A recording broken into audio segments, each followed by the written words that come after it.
Gostaríamos de te convidar para se conectar conosco através do nosso aplicativo.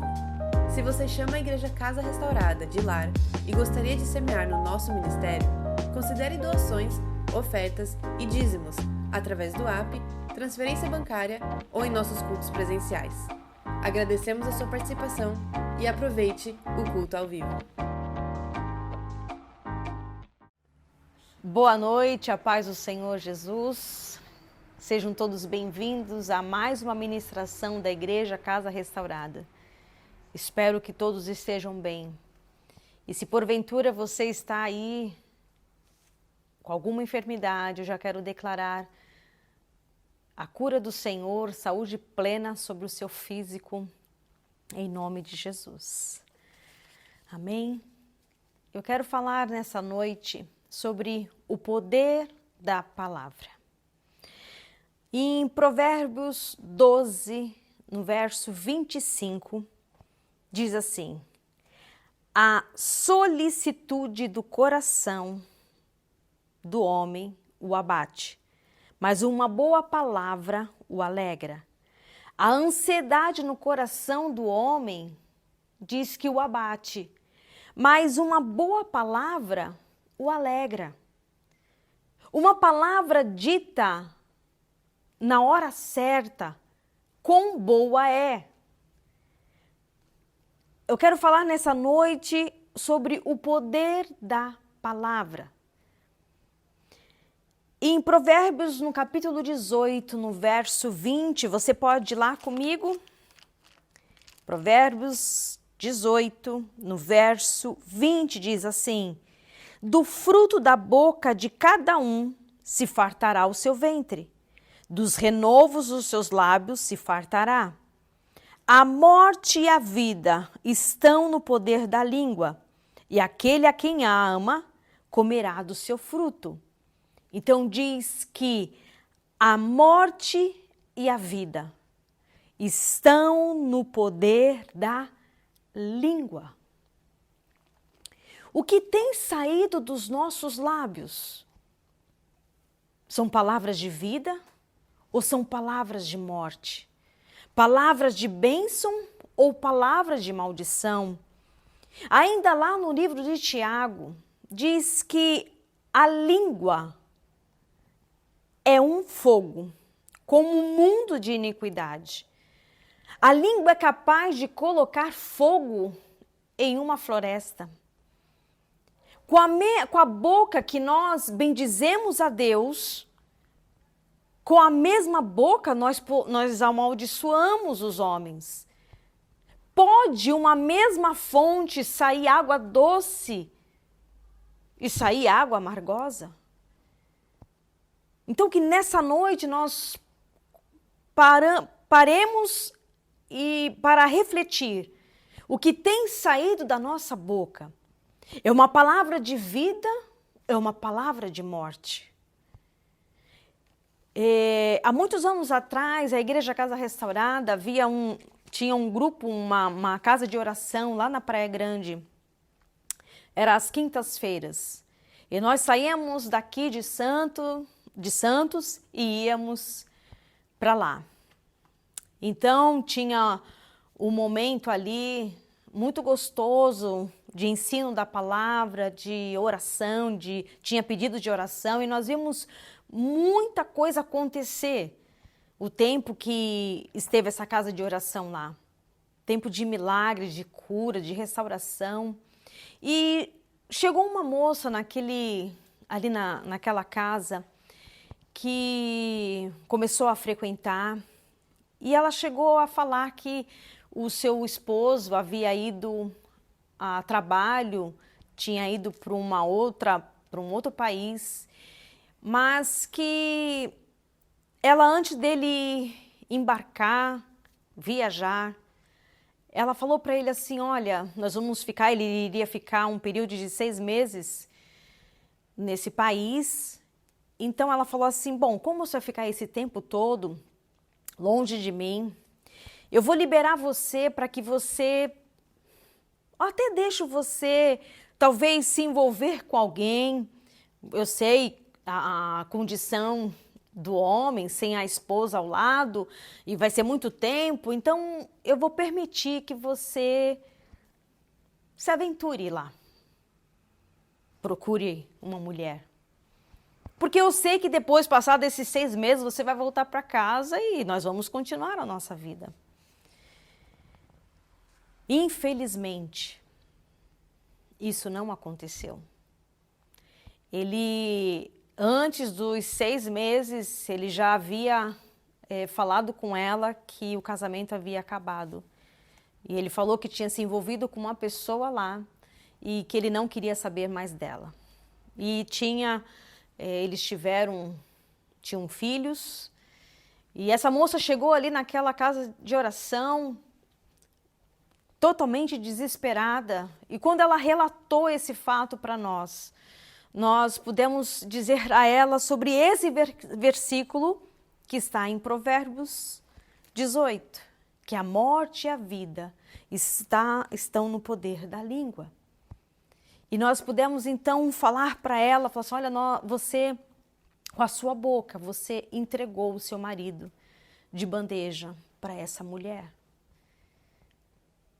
E ela então tomou consciência daquilo que ela havia feito e nós orientamos para que ela pedisse perdão e cancelasse todas as palavras, mas o marido já estava totalmente perdido na prostituição.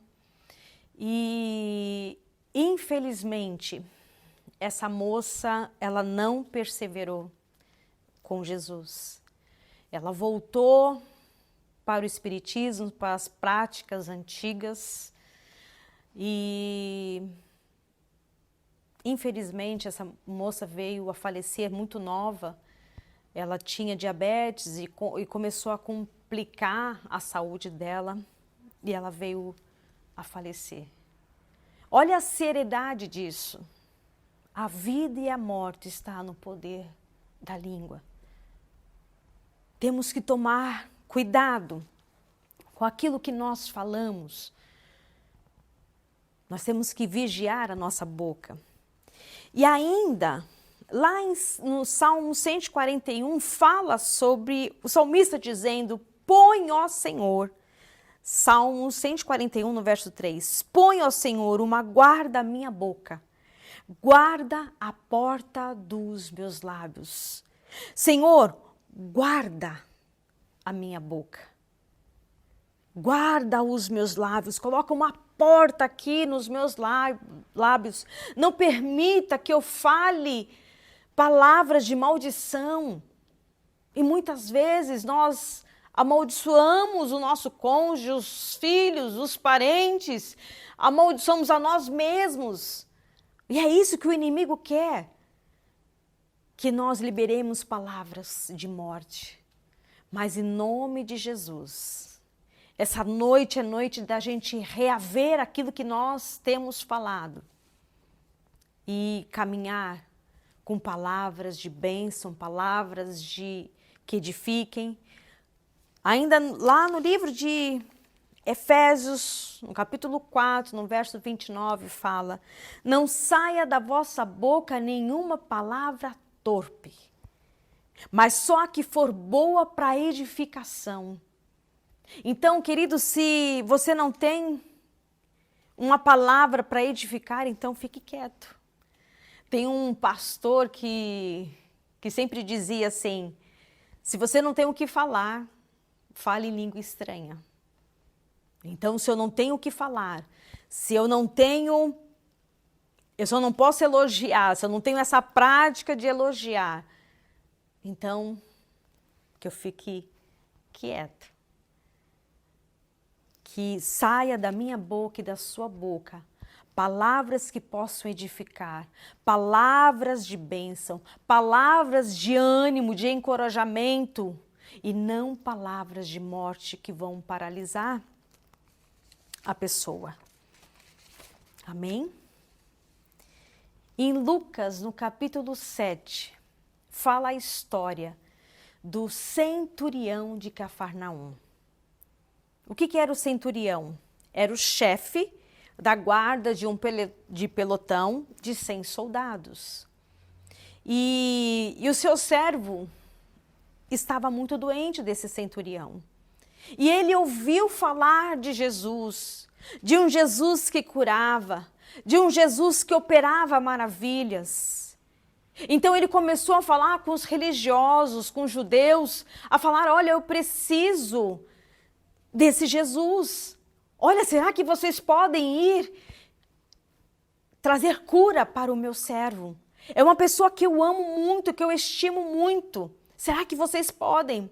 Então esses religiosos foram até Jesus, os judeus, e falaram assim, olha Jesus, há um homem, há um centurião, há um chefe, e o seu servo está muito enfermo, está muito mal, está quase à beira da morte. E ele quer que o Senhor vá trazer cura a este homem. E quando Jesus está indo para casa onde estava o doente, o centurião, quando avistou Jesus, e ele falou assim, olha, ele falou assim, meu Deus, eu não sou digno de que esse homem entre na minha casa, esteja debaixo do meu telhado. Esse homem é puro, esse homem é santo. Meu Deus, ele não pode, meu Deus, eu não sou digno de que ele esteja aqui, no mesmo teto que eu não sou digno. Olha, fala para ele que eu, como chefe, eu dou ordem. Eu digo, ó, vai, e o servo vai. Então basta uma palavra que saia da boca de Jesus para que o meu servo seja curado. E Jesus, quando eles relataram isso para Jesus, Jesus falou assim, olha, nunca vi tamanha fé aqui. Aquele homem, com o coração totalmente rendido a Jesus, ele falou, basta uma palavra de Jesus. Basta uma palavra, ele não precisa ir lá tocar. Basta uma palavra, ele liberar uma palavra de vida, que o meu servo vai ser curado. E quando chegaram lá na casa, onde estava o seu servo, o homem estava totalmente curado e restaurado. Esse é Jesus. Basta uma palavra para que tudo se transforme, para que haja restauração. Basta uma palavra, que isso fique ecoando no meu coração e no seu. O poder da palavra, em nome de Jesus. Em 1 Reis, no capítulo 18, há uma história muito conhecida, minha e sua, que é a história de Elias. Um homem que viveu experiências poderosas e sobrenaturais. Foi sustentado por uma viúva. Operou milagres e maravilhas. Mas Deus chegou para ele e falou assim, olha, Elias, agora você vai lá falar com o rei Acabe. Estavam 3 anos aquela região ali, sem chuva. Então Deus falou assim, olha, você vai lá e você fala para o rei Acabe que haverá chuva na terra. E então Elias vai ao encontro de Acabe para falar o que Deus havia falado. Só que ele se encontra com Obadias. Ele cuidava do palácio, mas era um homem temente a Deus. E quando ele viu Elias, ele falou assim, olha, Jezabel mandou matar, Jezabel era mulher de Acabe. Jezabel mandou que matasse todos os profetas do Senhor. Só que eu consegui pegar 100 desses profetas e colocar em 2 cavernas, 50 em cada. E ali eu pude levar pão e água para eles. Mantive eles escondidos. E então quando Elias começa a ouvir isso, que os profetas haviam morrido, que Jezabel tinha mandado matar todos os profetas. Então ele fala assim, olha, eu quero que chame todos os profetas de Baal e de Azera, que eram os postes ídolos ali, e 450 de cada desses ídolos. Então começaram a se reunir. E Elias falou assim, até quando? Falou para aquele povo. Até quando vocês vão ficar assim divididos entre Deus e Baal? Até quando vocês vão cochear entre Deus de Israel e Deus de Baal? Até quando? E Elias fala assim, olha, se vocês acham que Baal é Deus, então seguiu. Se vocês acham que Deus de Israel é Deus, seguiu. Ele deu uma intimada ali, por quê? Porque o povo estava totalmente corrompido, servindo a outros deuses que não era o Deus de Israel. Então ele fala assim, olha, vamos fazer o seguinte, nós vamos pegar um bezerro, nós vamos fazer um holocausto, eu faço o meu sacrifício e vocês vão fazer o sacrifício de vocês. E vocês vão gritar para o Deus de vocês.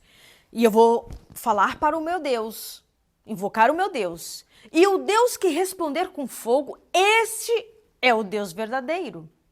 Então vieram todos os profetas de Baal. Então começaram ali a invocar.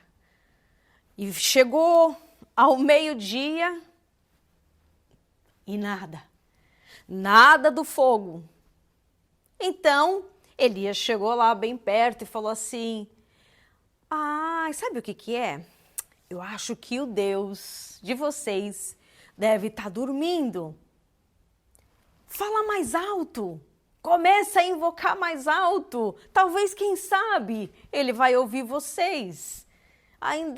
Elias ainda estava tirando um barato deles e ficou só ali esperando. E nada aconteceu. Então, no verso 36 do capítulo 18, diz assim, no 30, Elias disse a todo o povo, chegai-vos a mim, e todo o povo chegou a ele. E ele reparou o altar do Senhor que estava quebrado. E Elias tomou 12 pedras, conforme o número das tribos dos filhos de Jacó, a qual veio a palavra do Senhor dizendo, Israel será o teu nome. E com aquelas pedras edificou o altar em nome do Senhor. Depois fez um rego, uma valeta em redor do altar, segundo a largura de 2 medidas de semente, que é equivalente a 12 litros de água. Então ele levantou um altar e colocou 12 pedras que representavam as 12 tribos de Judá. E ele fez ali em volta do altar uma valeta e colocou ali aproximadamente 12 litros de água. Ele fez um ato profético, porque Deus ia vir com o sobrenatural. Deus ia se revelar àquele povo quem era o Deus verdadeiro. Então, antes do milagre vir, antes do sobrenatural vir, ele fez um ato profético, ele levantou o altar. E aqui eu quero abrir um parênteses. Se eu e você quisermos ver o milagre, viver o sobrenatural, nós primeiros precisamos levantar o altar do Senhor sobre as nossas vidas, sobre as nossas casas, em nome de Jesus. Aí no verso 36, sucedeu, pois, que oferecendo-se a oferta de manjares, o profeta Elias se chegou e disse, ó Senhor Deus de Abraão, de Isaque e de Israel, manifeste hoje que tu és Deus em Israel, e que eu sou teu servo e que conforme a tua palavra fiz todas essas coisas. Responde-me, Senhor, responde-me para que esse povo conheça que tu, Senhor, és Deus e que tu fizeste tornar o seu coração para trás. Então ele ora ao Senhor, Elias. Verso 38, então caiu fogo do Senhor e consumiu o holocausto, e a lenha, e as pedras, e o pó, e ainda lambeu a água que estava no rego. E o que vendo todo o povo caiu sobre os seus rostos e disse: só o Senhor é Deus, só o Senhor é Deus. Todos puderam ver aquilo, que só o Senhor é Deus, que Deus fez cair fogo do céu. E Elias então falou para Acabe: sobe, come e bebe, porque há ruído de uma grande chuva. Vai chover sobre essa região. Vai vir algo poderoso sobre essa região aqui. E realmente se cumpriu a palavra do Senhor, veio chuva. E quando Acabe chega em casa e começa a relatar para Jezabel: olha, você não sabe o que aconteceu. E contou toda a história. E falou o que Elias, o que Elias havia feito. E que Deus havia respondido com fogo. O Deus de Israel havia respondido com fogo.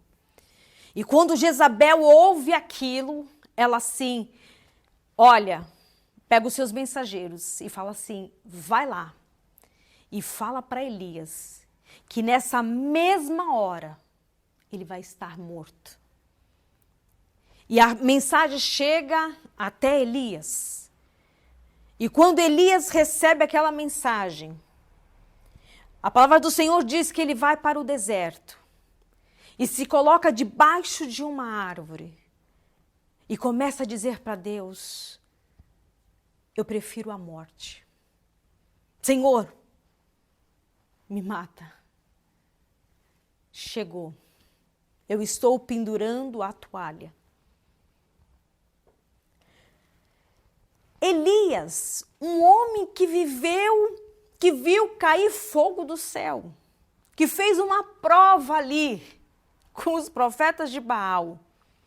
Um homem que foi sustentado por uma viúva, que ele viu azeite sendo multiplicado nas botijas.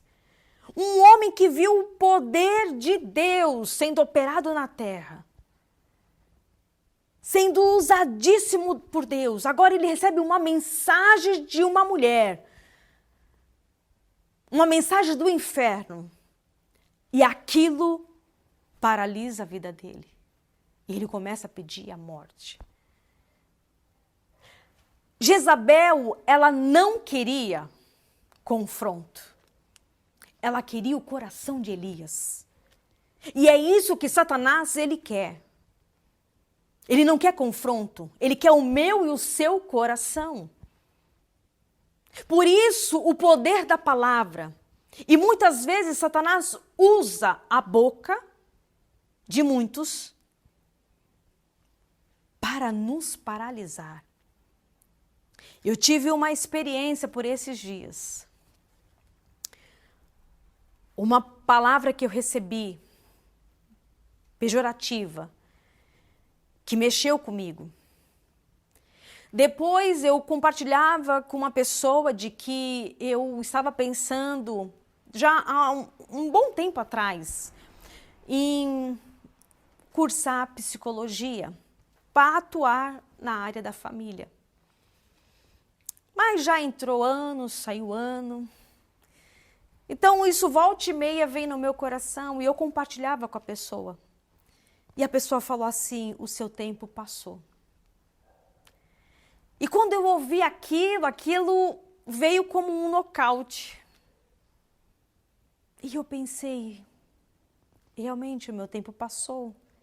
Já sou avó, já tenho filho, casado, já construiu uma família. Realmente o meu tempo de estudar passou. Por que de um tempo para cá, que isso foi despertado? Por que esse desejo não foi despertado lá atrás? Porque realmente o meu tempo passou. O meu tempo passou. E começou Satanás a usar isso. E começou situações a surgir, palavras, situações sobre a minha vida, a ponto de que eu comecei a me sentir como que acuada e levando pedrada de tudo que era lado. E sem força para levantar, para me erguer. Mas Deus me deu um sonho. Eu estava no apartamento onde eu morei na minha infância e saí de lá casada, desse apartamento. E na madrugada, no sonho, eu acordei e eu falei, nossa, a janela está aberta.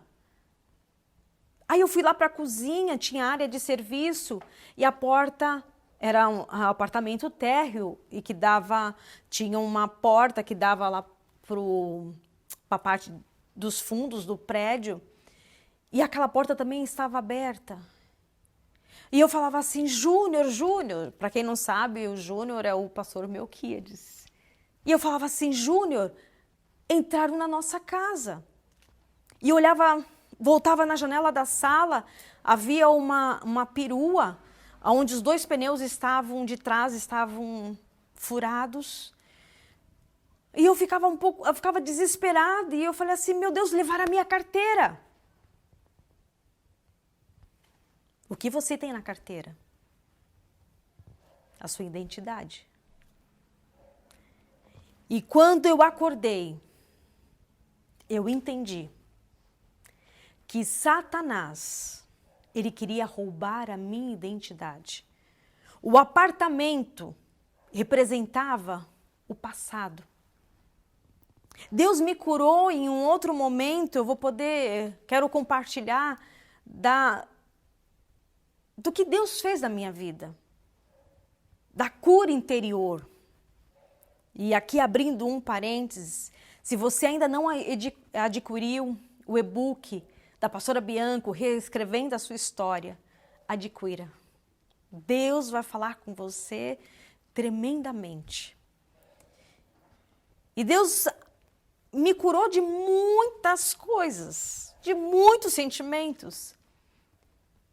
Só que eu vi ali novamente com aqueles sentimentos, de novo. E eu falei, Deus, o Senhor já me curou disso. E Satanás, é como se eu tivesse ido no latão de lixo, aberto, tirado a tampa e começado a mexer naquele lixo. Só que o Espírito Santo de Deus é aquele que nos conhece, é aquele que intercede por nós com gemidos inexprimíveis, é aquele que assiste nas nossas fraquezas.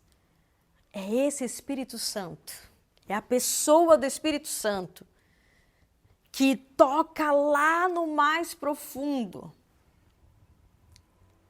E na força do Senhor, eu pude falar, Satanás, você tentou, você arquitetou, mas eu levanto na força, não na minha força, mas na força do Senhor. E eu vou prosseguir, e eu vou viver o que Deus tem para mim. E na mesma semana, o pastor Melquíades diz que eu estava, durante a madrugada, eu falava para ele assim, a minha moto está quebrada, a minha moto está quebrada. E aí depois ele falou para mim, olha, né, de madrugada você falou que a sua moto estava quebrada. E moto representa um ministério profético. Satanás querendo me paralisar com palavras. E eu tive que trazer à memória quem eu sou em Cristo Jesus. Esquecendo, Paulo diz assim, olha, esquecendo-me das coisas que para trás ficam. E ele diz assim, olha, não é que eu tenho já alcançado a estatura de varão perfeito, mas sabe o que eu faço? Esquecendo-me das coisas que para trás fico, avanço para as que estão diante de mim, eu prossigo para o alvo. Então eu falei, Espírito Santo, me ajuda a prosseguir para o alvo. E por isso eu estou aqui nessa noite, para dizer para você, prossiga para o alvo. Eu não sei se você já foi ministrado individualmente, de maneira coletiva, nas 7 semanas de libertação, se você nunca ouviu falar sobre cura interior, se você está no começo do processo de ser curado, eu quero dizer para você, o Espírito Santo de Deus, ele quer trazer cura nas suas memórias, ele quer reescrever a história. Talvez o inimigo pensou que colocou um ponto final, mas Deus fala assim, eu sou o Deus que coloca um ponto e vírgula. Sou eu que dou continuidade à história. E aqui Elias, um homem cheio de Deus, um homem que viveu experiências tremendas e poderosas e sobrenaturais, estava o quê? Pedindo a morte, porque ouviu uma palavra. Eu não sei se você tem ouvido palavras de maldição, palavras de morte, eu não sei o que você tem ouvido. Mas eu quero dizer para você, levante-se na força do Senhor. Deus, ele é poderoso para fazer infinitamente mais do que você tem pedido ou pensado. Deus, ele quer trazer cura sobre você. Ele não quer que fiquemos revirando o lixo. Precisamos deixar o passado e prosseguir para o alvo. Jesus Cristo de Nazaré. Nós temos um alvo. Precisamos decidir em prosseguir. Decidir ser feliz. Eu já fui ministrada há muitos anos atrás, quando eu ainda nem grávida estava da Rebeca. Só que a cura interior, ela é diária. Quantas coisas vão acontecendo nos anos e meses? Quantas palavras nós vamos recebendo? Quantas ofensas? E saiba que a ofensa é uma isca de Satanás.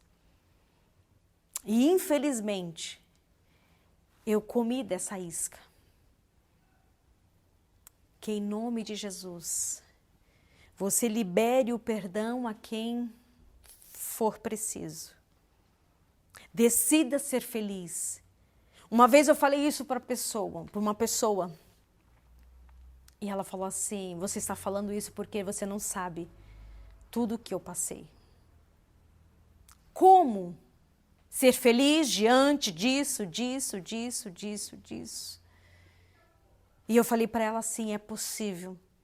Quando você decidir ser feliz, quando você não decidir não viver mais pelas circunstâncias, mas daquilo que você é em Cristo Jesus, você vai viver coisas lindas e maravilhosas com o Senhor. Por isso eu quero orar com você nessa noite. E depois o anjo, só encerrando aqui a história de Elias, o anjo fala para ele assim, Deus manda o anjo lá para falar com ele. Elias, levanta e come. Ele acaba comendo, porque o anjo já estava tudo preparado ali. O pão, a água, ele comeu. E ele voltou a dormir. E novamente o anjo aparece para ele e fala para ele assim, Ei, Elias, levanta, come e bebe, porque ainda a caminhada é longa. Ei, Elias, ainda há algo para viver, ainda mais coisas. Deus quer te usar. Elias, levanta, levanta. Não vai ser a palavra do inferno que vai te paralisar. Olha o que Deus tem contigo, olha o que Deus já fez por você e com você. E eu quero orar com você nessa noite. Você pode fechar os seus olhos. Senhor Jesus, essa é a tua palavra, Senhor. Deus, em nome de Jesus, ó Pai, toda palavra de maldição, toda palavra de morte, Senhor, toda palavra, Senhor, que tenha vindo, Senhor, para paralisar, para deixar, ó Deus, o teu povo, parece que sem rumo, perdido, até mesmo desejando a morte. Deus, seja repreendido em nome de Jesus. Cancelada toda palavra de morte, de maldição, cancelada, torna sem efeito, em nome de Jesus, ó Pai. E que teu Espírito Santo possa estar tocando cada coração, Senhor. Levanta aquele que está abatido, aquele que está prostrado, levanta com a tua mão poderosa, Senhor. Oh Deus, em nome de Jesus, vai tocando lá na alma. Em nome de Jesus, Senhor, vai operando o teu poder, Senhor, sobre cada vida, Pai. Em nome de Jesus, ó Pai, que venha a esperança. Deus amado, que recebam, Senhor, um vigor, uma fé sobrenatural para prosseguir. Oh Deus amado, em nome de Jesus, e que o Senhor possa estar trabalhando, Senhor. Deus amado, que nós declaramos, Senhor, que nós vamos prosseguir para o alvo, Pai. Em nome de Jesus. Cuida de cada coração, cuida de cada mulher, de cada família, Senhor, em nome de Jesus. Tu és um Deus maravilhoso, Senhor. Tu és um Deus que trabalha aqui dentro de uma forma tão tremenda, Senhor. Obrigado, Jesus, porque tu nos coloca de pé. Obrigado pela tua mão poderosa, porque para cada dia o Senhor tem uma palavra, não temas. Obrigado, Jesus, pela tua palavra. Obrigado pela doce presença do Espírito Santo de Deus, que cura as nossas memórias e que nos dá condições de viver algo novo, Senhor. Que o teu povo, Senhor, viva algo novo da tua parte, Senhor. Em nome de Jesus, ó Pai. E que as nossas bocas, ó Deus amado, saiam palavras de bênção. Nos perdoa, Senhor, se porventura, Deus, falamos palavras, Senhor, que ofenderam. Palavras que amaldiçoaram. Nos perdoa, Pai. Em nome de Jesus, ó Pai. Muito obrigado pelo teu agir e pelo teu operar sobre as nossas vidas, Senhor, em nome de Jesus. Amém? Que o Senhor te abençoe e nos vemos no domingo.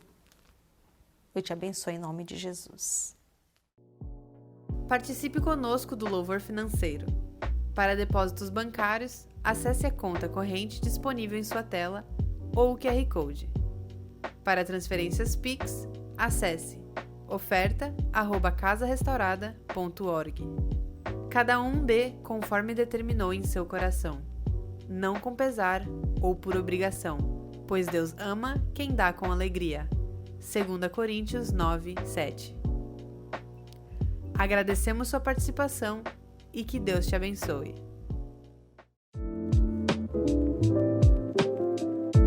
Ficamos felizes com a sua participação. Se você ainda não se inscreveu, inscreva-se no nosso canal para não perder nenhum conteúdo e que Deus te abençoe. Nos vemos na próxima.